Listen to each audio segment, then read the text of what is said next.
বারে সবার দেখছি কত কত আবদার আবেদন আপনার কাছে, কেবল আমার নেই। আপনার কাছে শুধু আমারই কোনো কিছু চাওয়া পাওয়ার ছিল না দেখছি।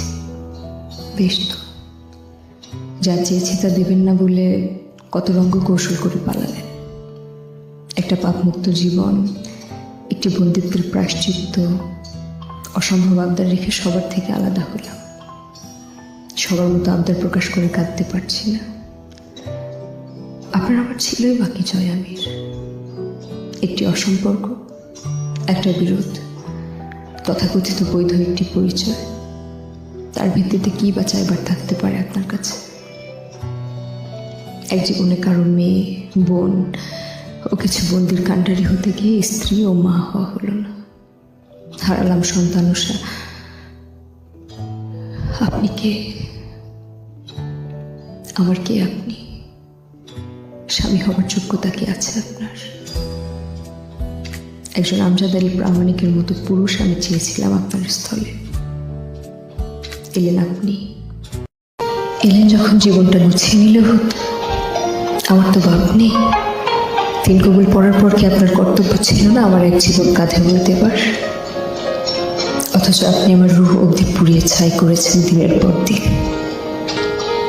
জয় আমির, আপনি আমায় দেখেছেন কখনো?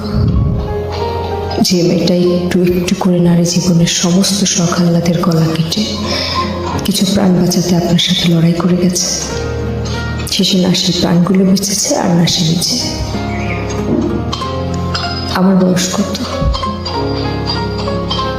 24? বুড়ো হয়ে গেছি? বলুন না। আপনি আমার এমন এক বৈধ পুরুষ যে হয় যাবে কারাবাসে, নয়তো নরকবাসে, আর এই দুটোর কোথাও না গেলে অবাধ পাপাচারে। অথচ আপনি জয় আমির না হলে আমার একটা জীবন হতো, একটা সংসার হতো, আমার সন্তান আমার গর্ভে থাকতো, একজন স্ত্রী ও মা আমি হতাম। সব কেড়ে নিয়েছেন। আপনি আমার কাগজ কলমের স্বামী। হৃদয়ে কতটুকু জিজ্ঞেস করেছেন কখনো? জিজ্ঞেস করলে হয়তো বলতাম আপনি একটি সূচের বিষমাখা প্রান্ত, যা আমার হৃদয়কে প্রতিক্ষণে খুঁচিয়ে রক্তাক্ত ক্ষত বিক্ষত করেছে।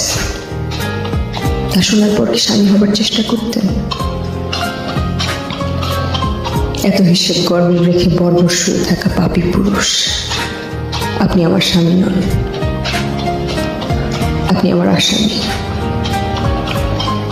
দুর্ভাগ্যবশত আমার সন্তানের বাপ। এই বিরোধ মিটল না। আখিরাতে দেখা হলে এই বিরোধের খাতা আমি আবার খুলব। ততদিন মুলতুবি রইল।